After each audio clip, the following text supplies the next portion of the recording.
কাকে? কেন আপনি খুশি হননি? আরে অবশ্যই খুশি হয়েছি। ছেলেটাকে সেটাই জানতে চাইছিলাম। ওকে আপনি চিনবেন না, ও একটা রিক্সাওয়ালা।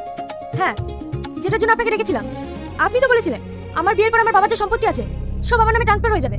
এবার সেই প্রসেসটা চালু করুন। সেটা সম্ভব নয়। সম্ভব নয় মানে? আবার কি প্রবলেম হলো? আসলে আপনার বাবা মারা যাওয়ার 1 মাস আগে নতুন একটা উইল করে গেছেন। সেই উইল অনুযায়ী আপনার বাবার সমস্ত সম্পত্তি আপনার হাজবেন্ডের নামে ট্রান্সফার হয়ে যাবে। হোয়াট? আমার বাবা একটা জানোয়ার লোক ছিল। নিজের সন্তানের সাথে কি এরকম বেইমানি করতে পারে? কি অন্যায় করেছিলাম আমি? দেখুন ম্যাডাম, আপনি আপনার বন্ধু বান্ধবের পেছনে যেভাবে টাকা নষ্ট করেছেন, এটা দেখে আপনার বাবা এই সিদ্ধান্তটা নিয়েছেন। তাহলে এটা আপনি আমাকে আগে বলেননি কেন? সরি ম্যাডাম, আপনার বাবার নতুন উইলটা আমার জানা ছিল না। কিন্তু আপনার বাবা যেটা করেছেন আপনার ভালোর জন্যই করেছেন। Shut up! এসব রাবিশ কথাবার্তা আমার সামনে বলবেন না। এখন কি উপায় আছে সেটা বলেন। একটা উপায় আছে।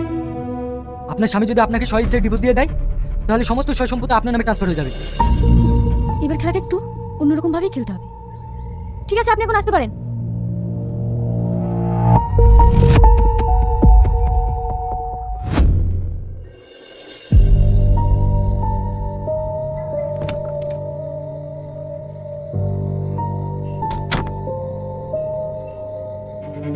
কি হলো? কিছু বলবে? আমার খুব ঘুমাইছে। হ্যাঁ তো ঘুমাও।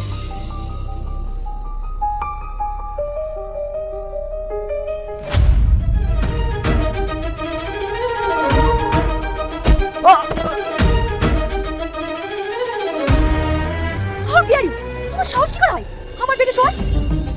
ফোন করছে কেউ ভূত কোথাকার? বিয়ের পরে তো স্বামী স্ত্রী এক জায়গাতেই থাকে। হোয়াট? Oh my god!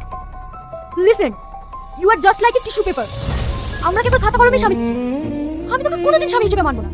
আর তুই আমাকে ভুলে কোনোদিন তোর বউ ভাববি না। তাই যদি হয় তাহলে তুমি আমাকে জোর করে বিয়ে করলে কেন?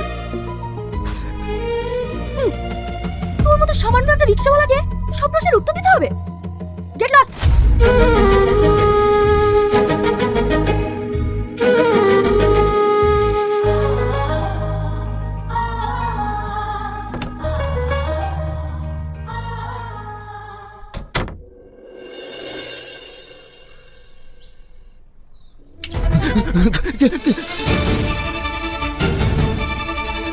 এই ছোট লোকের বাচ্চা,